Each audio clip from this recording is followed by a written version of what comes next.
Bonjour, mes amis. What if I now turn around and propose that Aline the paintress was actually the villain all along? Well, at least for the residents of the canvas, or more specifically, the residents of Lumiere. You are my companions or silent observers during my descent into madness, catalogued by this series, where I speculate theories and analysis of the lore for Clair Obscur Expedition 33. So you must know by now that I've got logic to back what I am saying. Hopefully, which I should be able to convey before the end of this video. So let's get started. I believe I mentioned this in the last video, but Verso's trains were meant to run throughout the whole continent. If painted Verso was created by Aline in Verso's image, he too must have had a love for trains. But what reason would there be for painted Verso to leave Lumiere unless there were other cities? Also, if you observe the backgrounds of the different areas you travel across the continent, you see remnants of buildings.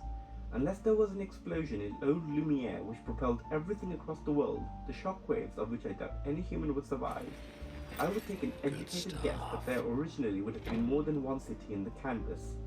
Something else, aside from the debris and buildings we see across the continent, which supports this theory, is the number of manors. You have the manor at White Sands, Flying Manor, and the regular manor with multiple doors across the continent. This is just the bare minimum we can speculate. But why would you make 3 copies of the exact same thing unless they were in different locations originally? It doesn't just end here. The Syrian area is fully constructed. If Renoir had the time to make this whole area, why isn't the same true for Visages? The biggest question is, how did Lumiere get flung on the other side of the world map? If it had been sent flying so high in the air, it would have been crushed on impact when it landed, or crashed into where the current Lumiere is. My theory is the Hauler Axon brought over Lumiere to this side of the world, as that is the only logical thing which makes sense, as no other being is powerful enough to move a whole city across the world. Not even the painters. If you think about it, it makes sense. Renoir doesn't want the humans to die straight away when the monolith is created. Renoir wants them to die of old age so he can claim the chroma, because if they die before, the only one to get stronger is Aline. So maybe Renoir mobilized the Hauler to save humankind, of course for his own intents and purposes. You do find the Hauler dead in old Lumiere, which makes sense if the Hauler was trying to transport humans to safety. A theory in the complete opposite direction of the multiple cities theory is that old Lumiere is just that big. A huge mega city, densely populated before the fracture, and the Hauler was perhaps moving it in chunks. But regardless of which is true, the biggest point is, why would Aline put so much effort into making so many humans? If she just wanted to grieve and be isolated, logically, the less people, the better. Maybe she would have made a corner of the city which was close to home. Also, this is something I raised in the last video too. Why give them access to advanced technology, unless there was a purpose behind it all? If Aline was rational enough to be able to create an entire complex city, she would have realized that she would need chroma to face Renoir or anyone else intruding to break her immersion. Now comes the biggest question. We know Aline is the strongest painter in the Descendant family. We also know Renoir was trapped below the monolith, but contrary to what Claire believes, that Aline is trapped above the monolith, which I believe refers to the barrier outside the monolith, most likely set up by Renoir to trap Aline, but we know Aline is not trapped. We see the smaller version of Aline in old Lumiere, which is Aline's heart, or the heart of the paintress. For some reason she decided to go full gestural and make a large body, or should I say it's similar to a Power Rangers Megazord, and then she split it into 2 parts, the rest of the body and the heart. But here I am headed on another tangent. So her shell is sitting in a curled up position at the monolith, and we see her form, which is her heart, wandering around the rest of the canvas. So why is then the rest of the body in a curled up position not doing much if it's also sentient and part of Aline, right? It always stands up to write a message, almost like it's pre-programmed to do that, but why limit it to that purpose? And Aline would be much stronger than Renoir imagined, because she has 2 forms, and he needs the help of the accent to face her alone.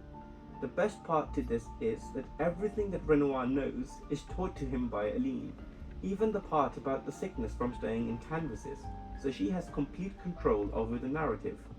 What is strange is if the world was truly ending during their fight in the year of the fracture, and they were supposedly equally matched, there would have been a large number of humans dying during the fracture. So did Aline not get stronger from their chroma, and if so, should have been able to overpower Renoir over time, but she didn't do that.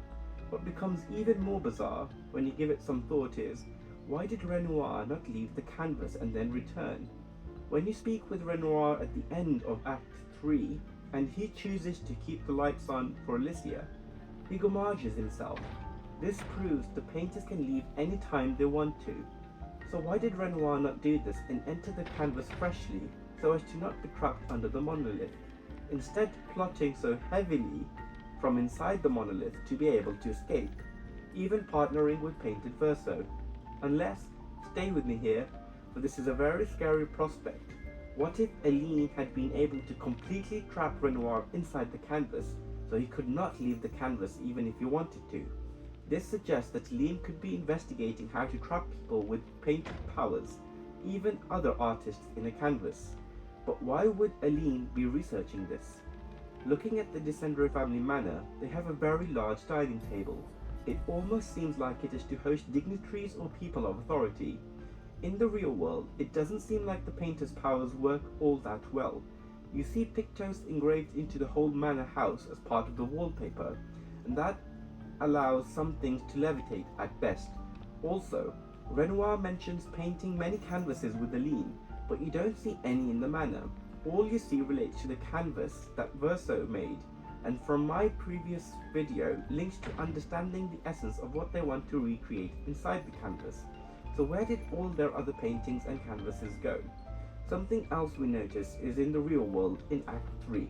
When we wake up as Alicia and meet Claire for the first time, there are no servants or maids inside the manor. There are no guards either. This is especially visible when you choose Verso's ending. Further to this, there are no rooms for cleaning or servants in the manor we explore. If there was a war going on, what's stopping the writers from ambushing the Descendere mansion whilst Claire is out and ending the lives of Renoir and Aline? It doesn't seem like the normal people, should I call them normies or civilians? They don't know what the people with powers are doing, or even about powers at all. At least that's what it comes across as. I don't think the normal people would take too kindly to the knowledge that there were people with powers and there's a war going on between two of the strongest factions. We don't see anything around the manor or hear any noise which suggests confrontation. Again, in Verso's ending, it's not a city on fire from a clash between two superpowers. Now, why would that be a case? Unless there was a stronger faction, unseen, controlling everything. Something else I would like to mention is all the painters have white hair, and we know painting has something to do with the soul. So if the painters are sacrificing their souls, why would they still actively paint, and how do they recoup that energy? It would be a waste if they died in their 30s or 40s, right? Also, where do the materials that painters use, the ink they use, where does that come from? I believe it ties into the hidden faction, which I will temporarily call the Artists' Council. The Artists' Council has to be responsible to ensure that any artist of any kind with power do not disrupt the life of normal human beings. How could they be in a position to do this? Either they are very, very strong, so they can overpower any other artist organization, or alternatively, they control all the resources the artists need to use their powers. I believe it's a mix of both. The fact that Aline is the head of the Painters' Council and a very strong painter could be the reason the Descendere family is at odds with the writers, who need the same ink to use their powers, so it could be a fight over resources. It makes sense that a higher level organization controls their subordinates by pitching them against one another. Another part linked to this should be that the Artists' Council prevent artists from killing one another in the real world, which is why Claire is not shown covered in blood or anything like that during any scenes we see her in, and we don't see any literal battles either. but that doesn't necessarily mean they can't use covert schemes against one another. The fire at the Descendere Manor could either be the writers trying to get rid of competition, or why else would you bother harming an unrelated family that has nothing to do with your craft? You could spend all the time you want in your own creations. Or it could be that the Artists' Council deliberately are trying to pit both factions against one another, so are behind this incident. Possibly Aline and Verso were trying to break the status quo, or were seen as a threat to the Artists' Council. I did mention different artist professions we see inside the canvas in my previous videos, but what if all these exist in the real world, or existed at some point and were wiped out by the Artists' Council? There is no reason to believe that a potential Artists' Council would be a good organization. The fact that the library is hidden inside the Descendere Manor, and Verso's interest in music could have sent alarm bells ringing, where the Artists' Council fear the Descendere family will grow too strong to control. So where did I come to this conclusion from? What goal could there be for an Artists' Council? My theory, based on my speculation and perspective, is the souls of the painted beings is what they are after. I did mention the art of death in my last videos, but what if the art of death had real world artists too? They must have been the strongest in the real world. And what if they eliminated many artists and the artists came together to defeat them and reach the truth? But over time, one by one, the artist factions have faded, either being destroyed or having gone into hiding, leaving only the two most controllable art forms behind, books and paintings. You can control these mediums more aggressively, which is perhaps why the Artists' Council use them to continue making more and more worlds and get the artists to send it to them, where they consume the essence of the creations and the souls of the inhabitants. That is my own personal conjecture. Back to the Artists' Council is a mysterious organization we know little about, which is hinted in the story, but we are not given much information on. Aline, from Claire's description, before she started grieving, was a headstrong woman. Quick tangent, Professor Hury did a video on how Verso could be alive, and I've mentioned in my previous videos how I agree to this. But what if Verso survived and Aline is covering for him? A big question mark is, why did Verso only create one canvas? What if Verso was laying the foundation to defeat the Artists' Council?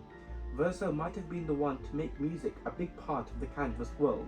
I did mention objects of power and the record player we see at camp, and we also see the record player in the background when Alicia has a flashback of when she was born. What if Verso was trying to merge art forms together? Something else I found is there is also a record player in Verso's room. Now, Aline might have wanted to buy time for whatever Verso had set into motion and make her own plans to face the Artists' Council, which could be the reason Aline created humans in the canvas in the first place, to stimulate or simulate what a fight against artists would look like from a mortal's perspective, and if the mortal stood a chance of overcoming the powerful artists. After all, in the real world, the power of painters is suppressed. Going one step further, what if the powers of the Artists' Council isn't suppressed? They have something which allows them to use their abilities in the real world. That could be a reason for the painters to bow before a more powerful organization. If you read into this further, the paintress's heart is able to freely navigate the continent. The rest of the body can surely do better than getting up once a year to write a number on a wall. It makes more sense if Aline is choosing proactively to do this, to pressurize Lumiere into action. The thing I'm not sure about is if this was a plan from Verso and Aline alone, or if the entire Descendere family is in on it, excluding Alicia.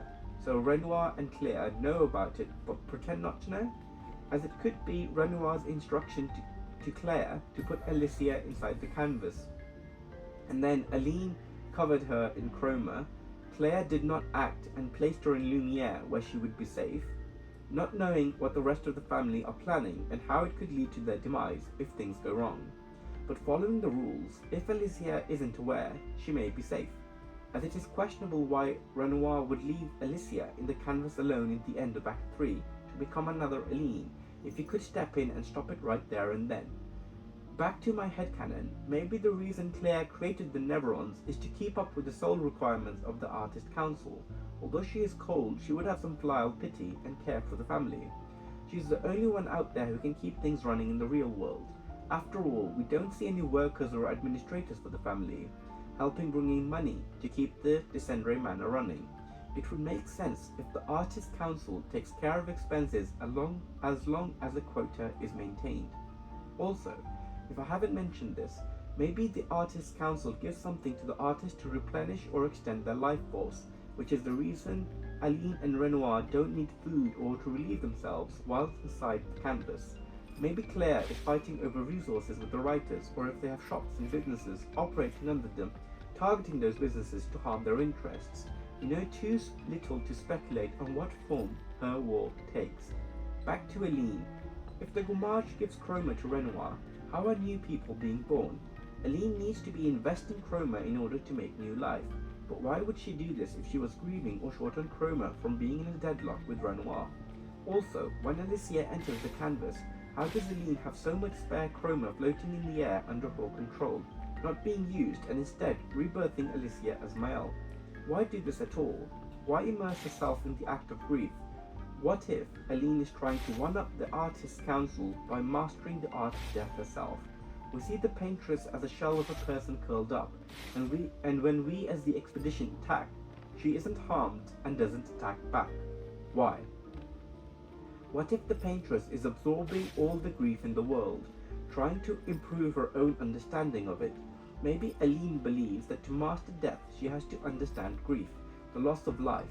Perhaps Aline taught Renoir painting powers of death, which is why he does the Gommage, as it is his area of expertise, and he is more proficient in that area. Otherwise, why split her canvas copy in two and separate the heart at all? It only disadvantages her.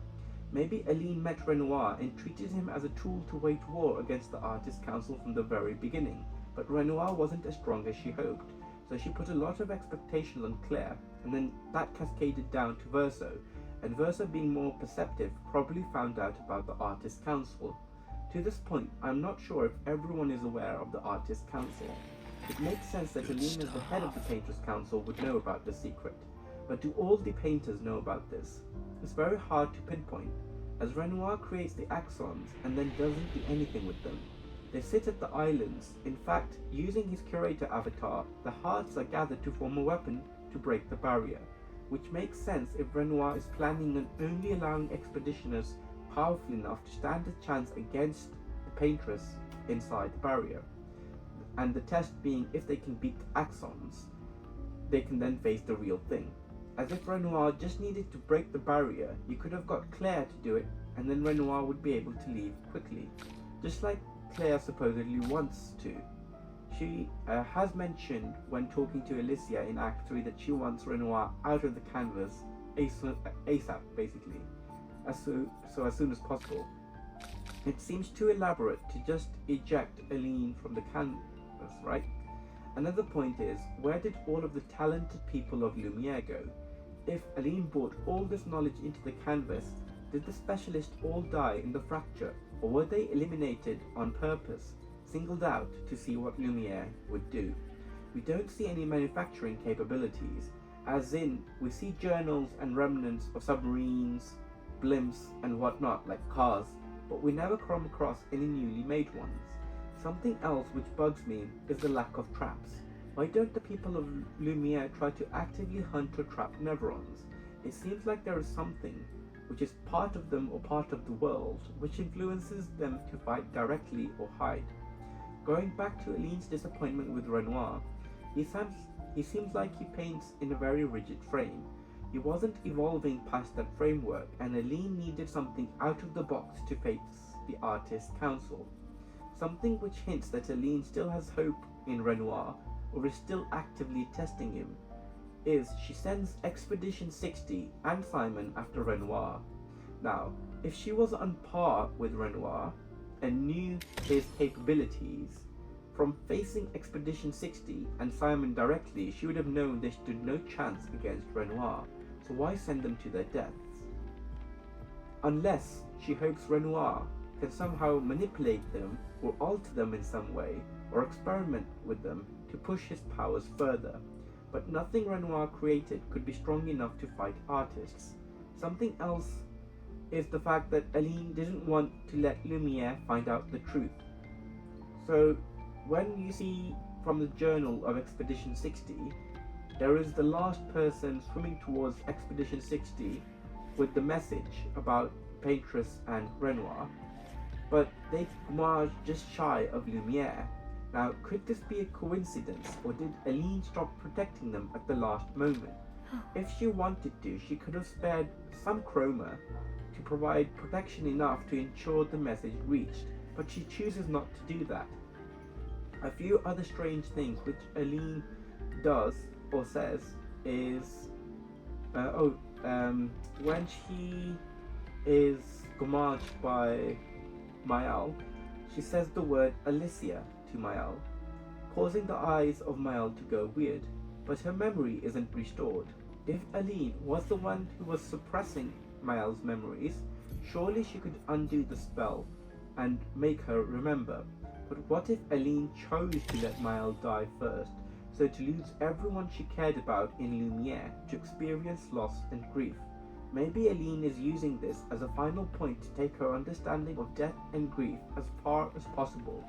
Because if Mael had remembered earlier, she may have been able to work with Painted Alicia, Esquier, and the rest of Lumiere to prevent the ending she wanted from happening. But after you face Renoir, who has escaped the monolith, he doesn't give chase. This confuses me as to why he let Mael escape. He is clearly in peak condition, unless he is also doing an experiment inside the canvas, or one of my alternative theories that painters can't enter the space in between worlds where the young boy, or Kid Verso, stays, which is why he might have manipulated Painted Verso to enter that space and enter the world. Another angle for Painted Verso is why make him immortal. What if Aline created the immortal Descendre family to experiment if painted creations could harness artistic powers, maybe even imbuing parts of her soul to give them more powers and enable that immortality, perhaps making a perpetual enemy. The painted people could run the canvas instead of having a soul fragment of a real painter. What if Aline wanted Painted Verso to substitute the soul fragment of Verso in Kid Verso? But it doesn't seem like this succeeded, well, not fully at least. Painted Renoir was too strict with his family and prioritized their existence over their happiness. Maybe she added the memories of him losing real-world Verso to push him to go stronger and face Renoir, but that failed. Next is Painted Alicia, who she deliberately painted burn marks on, or perhaps even reenacted the fire on inside the canvas. We don't have evidence of that, but she is too caring to actually retaliate against the paintress, accepting her fate and wanting release. Maybe even leaving the color out of Painted Alicia on purpose, to see if the painted family, so the Descendre painted family, could color her, but it doesn't seem like they even tried, leaving Painted Verso. What if Painted Renoir became Aline's puppet for the survival of his family, and has always been following her instructions, making Verso harm Expedition Zero to disturb his state of mind and make him thirst for power against Clair? So basically to fight another paintress, right? But it doesn't seem like Painted Verso holds any hatred for Clair, as he meets her several times supposedly, and chooses to protect Mael under her instruction. Well, he effectively chooses to give up and suicide, and then to choose to raise his sword against the painters. Maybe there was a partial success in using the painted family from Clair's side, who understood her own essence and was thus able to manipulate Painted Clair and turn her into a printing press for Neverons. So Painted Clair is the only one who can rival a painter. At least it seems that way, unless you count the barrier around Lumiere, which according to Painted Verso was made by himself and his father.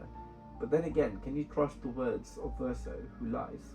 Back to the painters, there are too many restrictions on what painters can do, even inside the canvas. Renoir and Clair aren't able to erase the canvas with the press of a button or a single brushstroke. They aren't able to completely override any painted creations either. Simon just seems too chromatically charged and unstable, which is what allows someone like Clair to leave something behind on him as a trigger to manipulate him. Otherwise, Simon wouldn't have been convinced by Aline to fight Renoir if he wasn't conscious or completely under Clair's spell. Also, she doesn't make Simon into a factory for Neverons either, which is probably because he isn't a painted copy of the painters. But then that begs the question, how is he able to eject the expeditioners from the canvas? It is interesting as to how the painted powers work, and if normal painted creations can also learn the powers of becoming a paintress or painter. Even Renoir isn't able to completely control Simon, or he would have sent him back to fight Aline.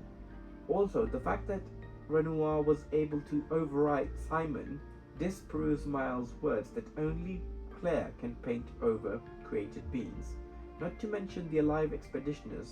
Back in time to Expedition Zero, Clair stops them outside the barrier to the monolith and tells them the truth of the world, probably in a bid to stop the people of Lumiere from leaving Lumiere and returning Chroma back to Aline on their death outside, because they die of unnatural death rather than old age. But she isn't able to convince them and ends up slaying everyone, except Painted Verso and Painted Renoir, who are immortal, although here it isn't clear if she used Neverons to do this or attacked herself. Most likely Neverons, because she wouldn't want the chroma of those expeditioners going to Aline, right? Which would mean Painted Verso knows where the Neverons come from and chooses not to share this to Expedition 33. But in doing so, it confirms that Clair isn't able to override the minds of Expedition Zero, because if she had a way to do so whilst keeping them in their senses, she would have brainwashed them, sent them back to Lumiere, and sold her version of the truth, so to keep the people of Lumiere inside Lumiere.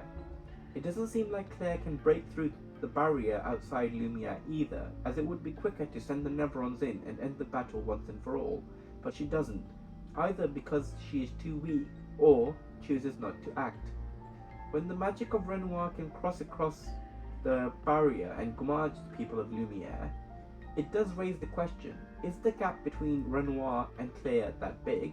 And if so, how is she facing the elders of the writing faction? She would get squashed like a bug if it's a literal fight, or a fight using their crafts without interference from an overseeing organization.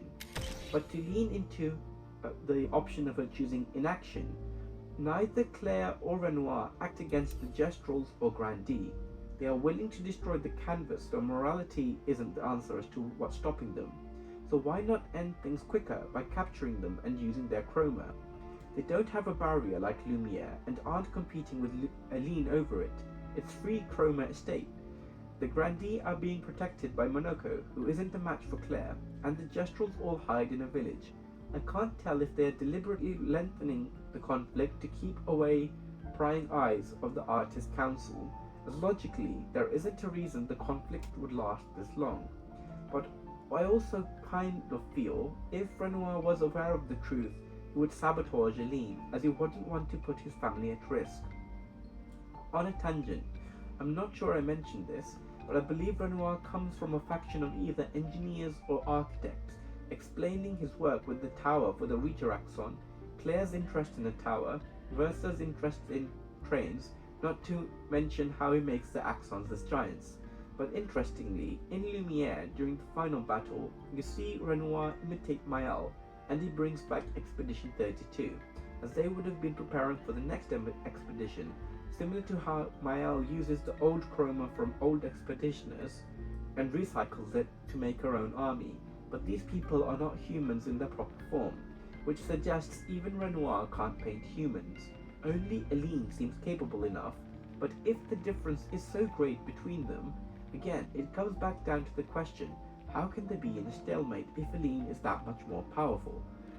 And speaking of Aline, why have the library at home in the real world?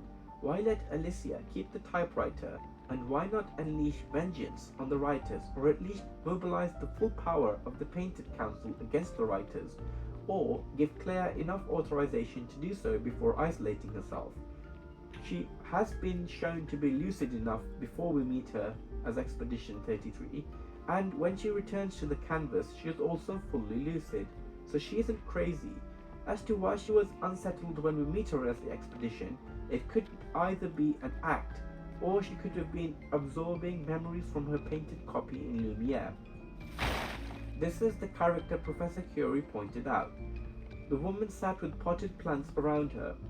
It makes sense if Aline painted the Descendre family to paint a person, possibly even a copy of herself, to keep an eye on Lumiere. We do hear mention of a character called Manon. It makes sense if Manon is the woman seated there and she is ignored as an observer within Lumiere, partially because of the aura that surrounds her, or using some kind of painted powers. She seems to have the ability of documentation or writing to the humans of Lumiere. This is talking back about Aline. So the original author of the story, Jen, has shared records during the fracture and some pre-fracture publications. We hear the stories of Esquire as well. So why give the humans the ability to write if she despises them? So this is referring to the writers. And then the humans go on to write journals during the expeditions too. Going back to the chroma which overwhelms Mael, why would Aline logically have kept chroma free to monitor things in entering the canvas? It's most likely to prevent artists from entering and painting over those that do so, to keep her secrets safe, whatever they might be. Adding merit to this is the fact that this might be the only canvas with chroma from the entire Descendre family mixed together, and they've got a good excuse covering for them in the name of grief. And their essence leaves marks all across the continent, so you see faded versions of Renoir, Clair, and Verso in the form of the young boy. It's only after you defeat Aline in-game that you get the painted powers Pictos. Why would Aline have a Pictos? It would only make sense if Aline had been researching the rules of the world, and if they can allow painted beings to overcome their innate limitations, which again can only be possible if Verso designed the world with that intention. Otherwise, why have something that allows painted people to fight artists? And it's certainly not something Aline would have come up with last minute, referring to the painted powers Pictos. During Parallels, I previously said this about painted Verso, but Verso is Aline's son and must have inherited some traits from her. So what if Aline had been the one who orchestrated everything? The fracture, the gommage, the expeditions, and even the ending. Aline was powerful enough to make the Descendre family immortal. If she was grieving and averse to death, why not make the whole of Lumiere immortal, or copy the way of the Gestrals that already existed as a mechanism in the world to make them undying? Why do something very, very different? Back to powers of death, it seems like she trained up Renoir with powers closer to death, or maybe he showed a strong talent in that area, which is why she married him. Maybe she needed painted Verso to see a lot of death, so he could gain an insight from it or harness something from it. Perhaps Gustave was a plant. It would be a battle between the two to see if her hunter or her prey would win, as if Aline controls the people born into the canvas, which seems likely, especially from the paintings inside the manor, which seem to have drawings of Lune. Maybe the whole of Expedition 30 could have been created by Aline with a purpose. This ties into my theory that all painters need to paint things in the real world before they can understand their essence and replicate them inside the canvas. But the humans of Lumiere aren't painted. Perhaps Aline is just that talented, but we see the painting of the number 33 on the monolith, which, if it was Aline's plan from the very beginning, would be very scary. Renoir or the whole family outside would not have understood what that meant before the fracture, and if it required Aline to paint, it must mean she really needed to understand its essence. So what could be so important that it requires her understanding of the essence of it, but her own death? Yet, why would Aline want to be killed? If Verso is alive in the real world, the date he went missing on is the 33rd. Could she have chosen that number as it meant something, which means she had to nail the year of the fracture too? It makes sense as to why she doesn't appear in Miles' ending if she achieved what she wanted from the canvas, because she was said to be very obsessed with the canvas, and Renoir wanted to go as far as to destroy it, to prevent her from going inside it again. Now, despite Alicia and Claire hiding the canvas, Aline was back inside the canvas within a few moments. So why not enter again in Miles' ending if she was that truly obsessed about it? Perhaps the framing of it was wrong. Aline trusted Claire and Renoir to manage Alicia in the outside world, while she planned her war against the Artists' Council in the real world. Claire does seem like a tsundere. She asked Verso to look after Mael, and would have been taking care of Mael in their parents' absence, and also plays a musical instrument seemingly to support Verso and her mother, who it's very clear she looks up to. If Aline actually disliked Alicia, she would have done something to her in the real world, maybe punish her in some way. She would have avoided painting her at all inside the canvas, and definitely didn't need to paint her room inside the manor. Back to Claire. She must be pumping chroma into the canvas, as painted Claire would need chroma to make nevrons. Where does the chroma come from, right? It's not like she gets the nevrons to bring back the bodies of the expeditioners to extract the chroma either. Also, it doesn't make sense how painted Claire dies, unless Aline removed her immortality. Claire was not able to do anything about the immortality of the Descendere family. We know this from dialogue between Alicia and Claire in Act 3. I'm not sure if Aline fully left the canvas after the paintress is gommaged. We don't gommage the shell of the paintress or her body separately. It seems like Aline is playing mind games and constantly acting across the canvas to see her own goals being met. Something else which encouraged my theory on the Artists' Council as faction is inside the Descendere Manor. There are no holiday pictures of the real world outside, or paintings of the family together outside. It seems like they've never left the city. There is only one painting of the Descendere family, and Aline isn't looking at the painter. Perhaps as Aline knows eyes are the window to the soul, and the Artist Council threaten her in this way. But even if she herself is free to act, they are holding the rest of her family hostage. The gestural beaches support the theory that painters can't leave Paris, with Verso being or having the dream of going to a beach, but never having the chance to do so, which is why it's a desire of his reflected through the gestural. Even in dialogue between the characters, the outside world isn't ever mentioned. Now, with Resident Evil Requiem releasing, or having recently released, I'd like to make a reference to the huge castles and mansions in the Resident Evil world. If the painters were actually the top dogs of the world, they would have had a bigger home as to showcase all their works, or had people requesting paintings from them. But they aren't taking any requests, and we don't see any evidence for this. And with Verso gone, Aline and Renoir inside the canvas, and Claire fighting a war, how can they keep the roof over their heads? Nothing on the manor suggests they are celebrities or famous either. A few things I'm cramming, as I'm not sure if I missed these. This was Miles' comment on a building she called a beauty, which leans into my theory that Renoir was some kind of engineer or architect. Aline not looking at painters trying to paint her as eyes are the windows to the soul, and as the fading man puts it, an obsession to paint what he believes is unpaintable. She is pushing the boundary of possibilities. And when Alicia meets Claire in the real world, she has those eyes which painters get when painting inside the canvas, but all this time she has been calling out to Alicia to come down, and then meets you face to face. How was she able to paint while still being in the real world?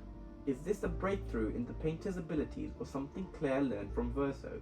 It would change the situation completely if painters could be lucid in the real world whilst actively painting inside a canvas. Or maybe Claire was painting other canvases, as we can't see her in the frame looking at the canvas, which could be works she is preparing for the Artists' Council to meet their quota. I'm not sure what it means, but it's definitely something important. My final note on this video, just as chaotic as this series, is maybe Aline left some kind of trigger on the humans. Once they leave Lumiere, they seem to become more susceptible to emotions. Expedition Zero started torturing painted Verso instead of taking him as a prisoner. Read in a journal about a mutiny and reckless behavior from a leader. Also, Miles' nightmares could be from Aline too, as it's Aline's chroma which makes up Mael, and no one else should be strong enough to interfere with the memories of a painter. As to her objective behind it, maybe to put Alicia to the test and see if she chooses to stay or leave the canvas, leaving enough hints for her not to trust Verso and fit the picture together if she actively tried. Having said all that, I believe that should be about time to wrap this video up. It's been amazing working on this series, and I'm glad I've managed to get most of what I wanted to plan done. On that note, adieu, and I will catch you in the final video following this one shortly. Goodbye. Bonjour, mes amis. The time has come for the final installment in the series. I'd like to start with thanking you for your persistence and support if you made it this far. Maybe you are just as obsessed with the world of Clair Obscur Expedition 33 as I am, if not more so. You might even have your own theories, views and perspectives on the game, and if you do want to share those with the world, I'd encourage you to go for it. Having done so from my side, it's definitely worthwhile. It has been a fun experience, although a lot hasn't gone to plan. It was a shaky start and a stretched out landing towards the end, but it looks like we've made it. So, what will be the topic of this final video? Well, this one's all about flipping the narrative and perspective and embracing Act 4 of the game. From a new POV, the player. It's about what makes the most sense to you. And of course, it's the perfect fit for if you're this obsessed to reach the final floor, you're definitely immersed enough in Act 4, perhaps even without knowing it. So, in each act, the POV changed first from Gustave to Verso to Mael as the storyteller, and now it's finally falling on your shoulders. So how do you want to tell the story of Clair Obscur Expedition 33? Of course, I can't tell you the story or your version of the story in a video form, because that's what you believe in, but I can highlight things you may have missed or ask questions which inspire your own narrative. So to kick things off, let's start with chroma. Chroma is basically the world's magic, the mana or chi if you will, that exists in all things within the world. Professor Curie did an amazing video on this, which I would 100% recommend watching as it breaks down the concept very nicely. Now, from my understanding, chroma is nature's or the world's magic. Pictos are like runes which help wield chroma better, as it's difficult to harness the raw form of chroma, and humans are disadvantaged in using chroma versus other creatures like the Nevrons, Gestrals, Grandi, and the painters themselves. Even with Pictos, the human body can only handle the strain of actively using 3 Pictos at most at any given moment, which is the game's mechanic, but it isn't clear how these Pictos are equipped. Might be using slabs like Monoko or other creatures do on some material like wood or cloth, but that's pure speculation.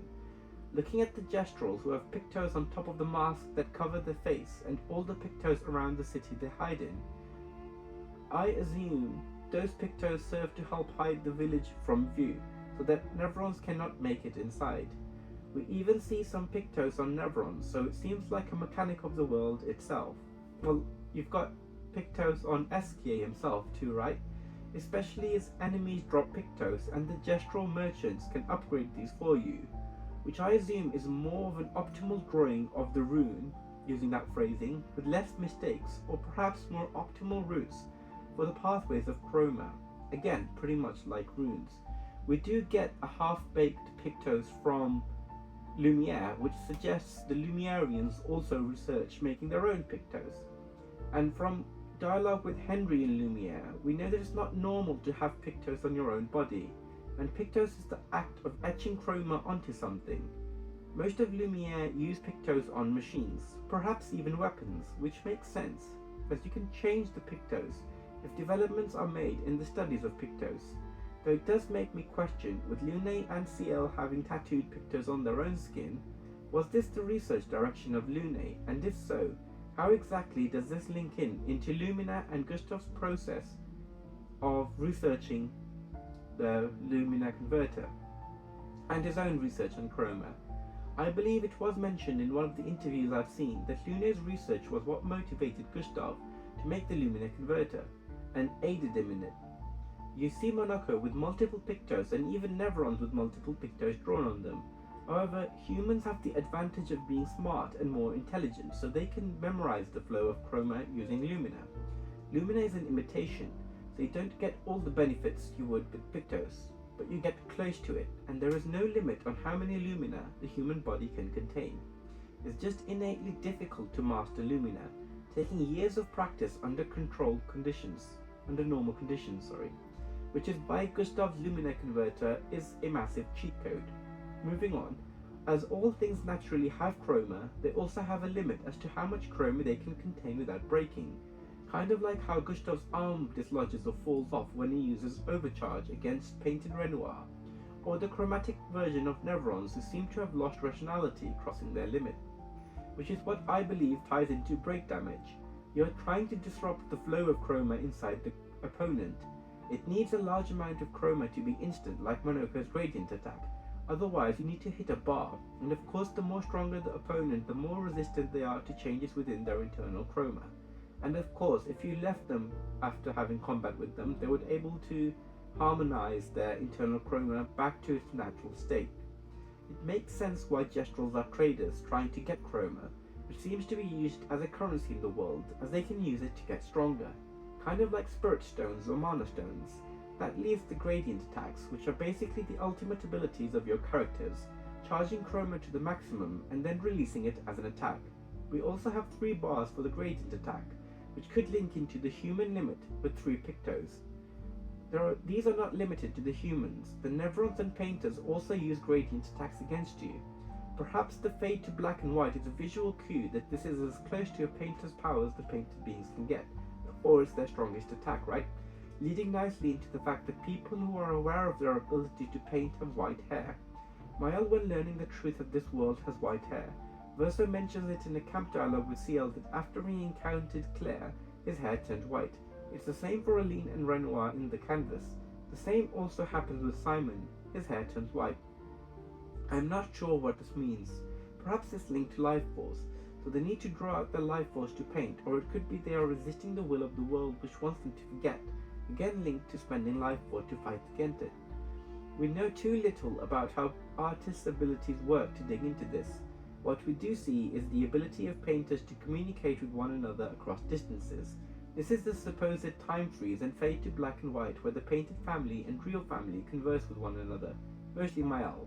However, it's not a time stop, as if they were powerful enough to stop time, they could wipe out the entire party in that frozen state and the game would finish, but that isn't the case. Instead, it seems they are able to use some soul-like ability to communicate with one another, their own version of WhatsApp, Zoom, or Microsoft Teams, if you will. We also see black and white remnants of memories inside the monolith of what happened in the past of the Descender family. This ties into another important aspect of the canvas, emotions. We know from Renoir's rendition of Verso with the Master Keeper and Visages that Verso had masks for different emotions. It would make sense that the canvas he made has some element of emotions baked into its rules, so different emotions affect powers. We do see the different Nevrons in close proximity to the masks affected by their emotions, but how it all links together, I haven't been able to figure that out. Switching over to the painters with their cracked faces. A theory of mine is over time as they stay in the canvas, they exhaust their soul power, which is visible by how cracked their avatar inside the canvas is. I also believe painters can only have one avatar at a time inside the canvas, Aline being the exception, having split her avatar into 2. It seems like there are rules to how the painter should behave inside a canvas, most likely having a time limit on how long the canvas lasts, which is why Kid Verso or the young boy looks cracked too. Once his form is broken, the canvas would end. It also makes sense as to why the form of Kid Verso is stuck like that, if the form is permanent from the moment the painters first enter, at the age and appearance they first have. So even as Verso grew older, the avatar inside the canvas didn't change, with Mael being the only exception as she was integrated as part of the canvas and born anew. Back to chroma. When Gustave uses his overcharge ability against painted Renoir, the weather changes, from clear skies to rainy days. Is it the saturation of chroma, his emotions, or just developer aesthetics? We don't know. But it is interesting if it's intentional and not aesthetic that Gustave was able to change the weather by just charging his attack. That's enough on chroma for now. Let's move on to other things within the game which are interesting. To start with, 7:53. This could be AM or PM. It's not a digital clock after all. Most clocks you find in this world are stuck at this time, which raises the question why. My theory is that that was the time of the fire, when Verso in the real world severed his connection with the canvas. But there is nothing I can use as backup for it. It could mean anything, except when the time isn't 7:53 on clocks. There are two variances. One for the small clocks, which show 3 o'clock sharp. One of these is close to a picture of their dog, which could be the time of death, and the other one is 6 o'clock, which is on giant clocks, one of which is on the walls of the entrance to Frozen Hearts. I can't recall if Monaco Station also had one, but those big clocks are all stuck at 6 o'clock, which don't have anything attached to them like an image or something which we could use to make sense of what they mean. The time is just one of the question marks from the game. Another one is the mechanism of the bridge that connects territories on the world map. How does that work, especially with regards to the lore? You could treat it as a game mechanic, but late game SKA can fly. Why add something like the bridges if they don't add something to the lore, right? I wonder how they work, or what they symbolize, or if the devs have a hidden meaning behind them we are missing. I've chosen this picture as you can perfectly see the indigo tree in the background that Luna refers to as a rally point for the expedition. This is another question mark of the game. We know the red and white tree in Lumiere, which symbolizes the clash between Aline and Renoir, but what does the indigo tree or blue tree represent? Could it be a representation of original Verso's chroma inside the canvas, or maybe it's something else entirely? Whilst we are dipping our toes inside Lumiere, what do the statues at Lumiere mean? Are they statues of specific people? Like the lady, is that a statue of Aline as she painted the people of Lumiere? Or are these some other people we don't know about? Why make statues of them, especially considering the lack of resources in Lumiere? I'd be more surprised if there were people trying to take them down in order to repurpose the material for better things. So surely there must be some emotional or symbolic meaning behind these statues, especially as not all the statues seem pleasant and they have a weird fascination with horses. It's across Lumiere and I believe the continent as well. You see statues of horses, but not a single horse is seen inside the canvas. What does this mean? Were there ever horses inside the canvas? If there were, what happened to them, and how come we don't see them anymore? And if there were never any horses, that's even more stranger, as where did the concept of horses come from? It's very puzzling, even more so when you notice the statue of horses or seahorses around the Descendre Manor, and the choice of horses in Verso's room. Why are they obsessed with horses? If Verso really loved horses, surely he would paint them inside the canvas. And if he did paint them, were they normal horses or sentient horses? I seem to be going down a rabbit hole here, so I'll stop that chain of thought there, and just add that despite the fascination of horses, we see statues of panthers going toward the dining room area, which seem like the official animal of the Descendre family. I think it's to do with them being painters and different artist factions would have different animals or symbols, but that is speculation on my end. It all pings back to that one word, perspective, which is why I'm calling this level Act 4, as it really hones in on that. You also see in the same picture what looks like pictos lining the whole manor as wallpaper. I do wonder how they would draw pictos in the outside world, and if they were supported by what I called the Artist Council in my last video, who allowed them to do so. Now back to the canvas world, this image may give you PTSD, as it was trigger for the AI slander on Clair Obscur. A lot of creators have spoken at length about this. It was a pre-release asset that was meant to be replaced, and it was done so, but it caused a huge issue with an award being retracted last minute, which was dodgy. But to bring us on topic, it does make us question, why did they add this picture of newspaper clippings on a pillar, miles away from the cities of Lumiere, old and new? If it was flung away by impact, the pillar would be damaged, but there are no cracks or signs of damage as such, and a lot seems to be from Lumiere. It could make sense if there were other cities of human aside from Lumiere collecting these newspaper clippings, as the people of Lumiere would have access to the newspapers, and there would be no reason to display clippings on a pillar, which was another theory I had. There is a dialogue in Lumiere during the prologue where the possibility of human settlements on the continent are discussed. This could only be feasible if there were other pre-built cities, as trying to build a city with Neverons attacking would be a logistical nightmare, and if they can't put up a barrier like Lumiere, even cities they constructed would not be safe. Holding on to that thought, it is interesting that Lumiere didn't try to build settlements or outposts on the continent, but perhaps they did consider it and decide against it. Now, something also interesting is you don't find the bodies of any civilians outside of Lumiere. It's always expeditioners. Now, Jen, the writer, mentioned that everything, the history of Lumiere, was all planned. So there might be incidents or plans we don't see in the game that have taken place in the narrative. But I sense I'm wandering away from the topic. So, to veer back to Lumiere, we do see the large windmills. So Lumiere does have infrastructure and facilities. But what are these machines we see lying down in Lumiere? I don't know what they could be used for, or maybe it's from before my time, maybe more steampunk, so if anyone knows, do leave a comment below.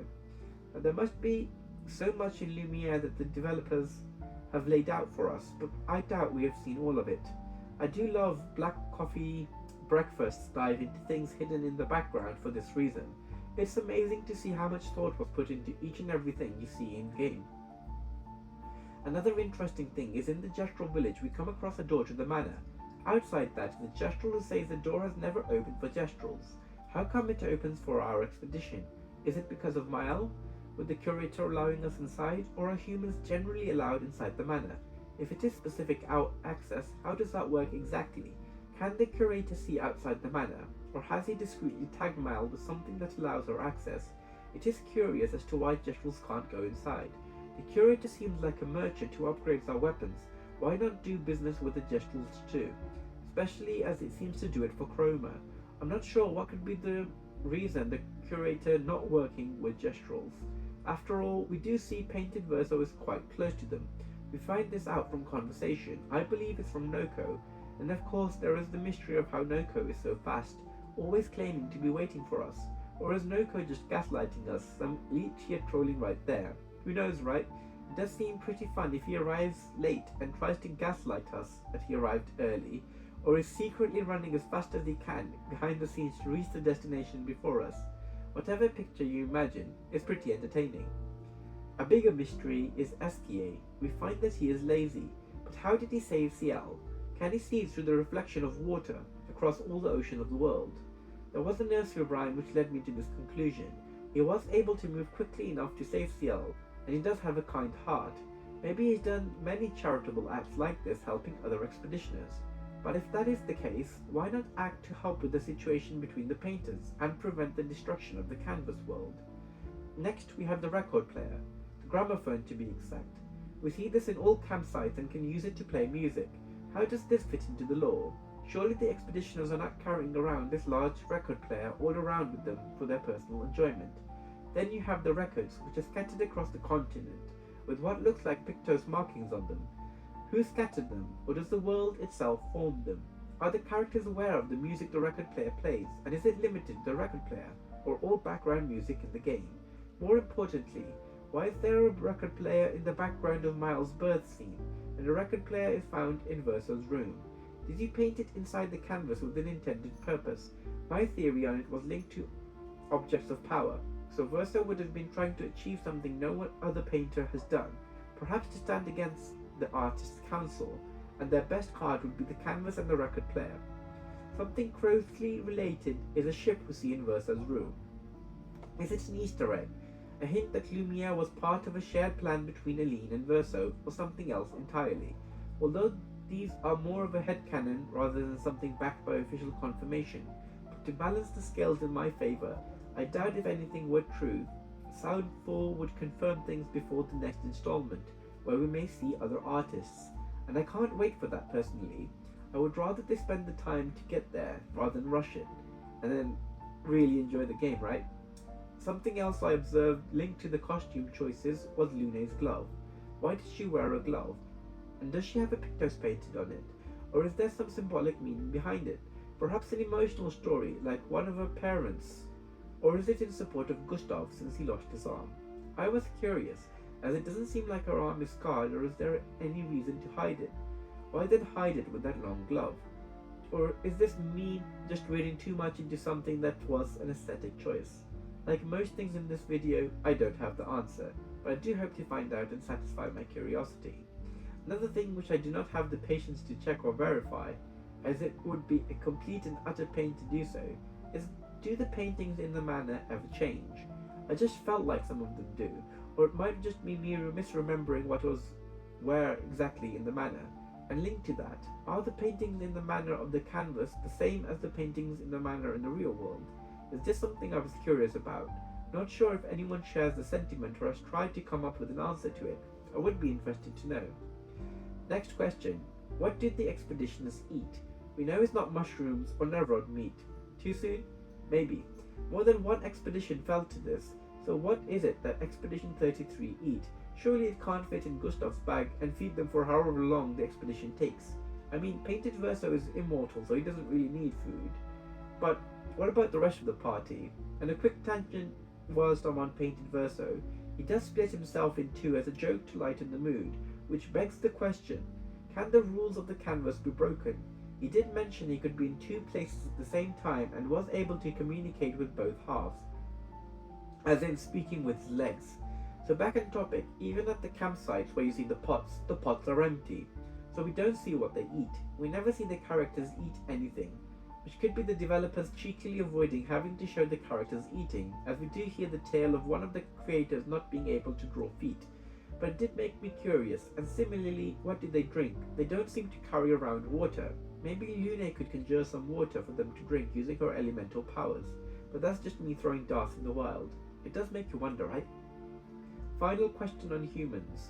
What happens to the people who die outside during the outside, so not during the gommage? More importantly, what happens to their bodies? With the gommage, they turn into petals and ink. On the continent, Clair Neverons trap the chroma in their bodies so their shells remain. What happens with someone like Pierre, who dies of other causes? Does his body turn into petals, maybe ink, or does it stay the same? Does it decompose, or what happens to it? I doubt it would stay the same, as that would make Claire's creation of Neverons obsolete. But back at the Dark Shore massacre, we don't see anyone turning into petals. What happens to Aline? We just go into adrenaline and see everyone else trying to survive. We don't really see what happens to the bodies. Even Gustave's death scene was not shown. Are the devs hiding something, or do they want to keep the mystery up? Maybe for the next installment or future series? Aside from humans, who is the Lady of Sap? She doesn't seem like a normal Neveron and isn't one of the fading characters either. We can infer she has something to do with Claire, but it isn't exactly clear how she was formed. It's a complete mystery. I wasn't able to make heads or tails of it, as she seems to be made of the blood of expeditioners, I imagine, being all red, and more importantly, why is she called the Lady of Sap? What does that mean? My last question would be on candles.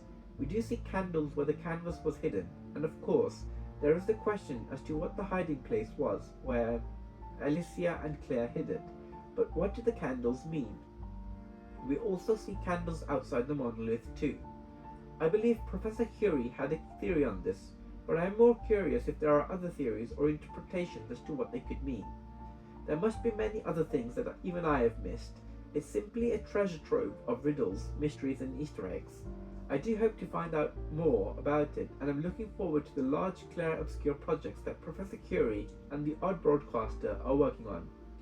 Going on a bit of a tangent to the theme of this video, but did anyone have any bizarre theories about the game they didn't quite resolve until the second playthrough? One of my original theories was that Lumiere was circling the monolith. As in the beginning, we don't see any landmass between Lumiere and the paintress, but then I thought that seems more like a design limitation, and the monolith is just that big, that it should be visible from Lumiere. You have to draw the line between speculation and tinfoil hat. I did have to question twice all the random ideas and theories I had before I put them on the internet forever. Did anyone else have any batshit crazy theories after the first playthrough that they later felt were perhaps a bit too batshit and a bit too crazy? Well, that's the main content of this video complete. The most important takeaway is, if Jen releases the Law Bible, I'm standing outside the store door, camping in a tent. Make sure I get the first copy in my hands, right? In terms of future content, I may have some revisions or additional details I want to expand on once I complete New Game Plus, or even a third run from scratch to see if I can spot anything else or get more answers. I've yet to play the DLC as well, which probably offers more insights too. But more importantly, I want to start working on my fanfiction again, Reveil Obscur, Gustave's Lantern. which I did all this research and deep dive for in the first place. It is based on the premise of the theories explained in this series, so we start in Mael's ending, and Mael has become the local tyrant, preventing Lumerians from leaving Lumiere for her own selfish reasons. We don't see any ships or expedition uniforms in her ending, and it's all in Lumiere with no Gestrels or Grandee, not even Noko. I'm sure Lune would have loved to explore the continent, and key figures like Emma, Gustave's apprentices, and the rest of Expedition 33 are missing. It ties back into my belief that the people she revives are not the same people with the same souls, but imitations based off chroma memory. It's up to Gustave's 3 apprentices to come up with a solution to use Mael's powers of the void to somehow reset the timeline and send Gustave's journal, which didn't really see much use in the game, back to Gustave to change the outcome of the canvas and prevent what happened. The objective is to create a fanverse with the title Reveil Obscur, and my current fanfiction is based on 2 parts. The first part I am currently writing is Gustave's journal, which would have Gustave's, his apprentices, and Mael's notes. The next fanfic would be Gustave starting with the fanfic I'm writing now in his hands, and then all about him changing the fate of the canvas. I've had some time since I last looked at it, so I might tweak some elements of what I already wrote. I also now have access to AO3, where I will copy this over too. But I always could use extra hands if anyone wants to come together to discuss lore or to help co-write or even to beta the fanfic. I do have a Discord server I've managed to create and will admit I could use help with that too. But I have managed to put a shell of it together, the link of which too should be in my bio. And if you run into any issues joining, drop a comment and I'll try to troubleshoot. To do a quick summary on the Discord, it's a place to discuss Clair Obscur casually, or if you want to discuss lore or different theories, and there is a separate space to discuss or provide feedback on my fanfic. I've also recently seen Markiplier's Ironlung and did quite enjoy it, so there is space on the server for that too, and I did start my own fanfic for that. Then finally, once again, thanks for sticking with me all the way to this bumpy ride, and a final, not final, adieu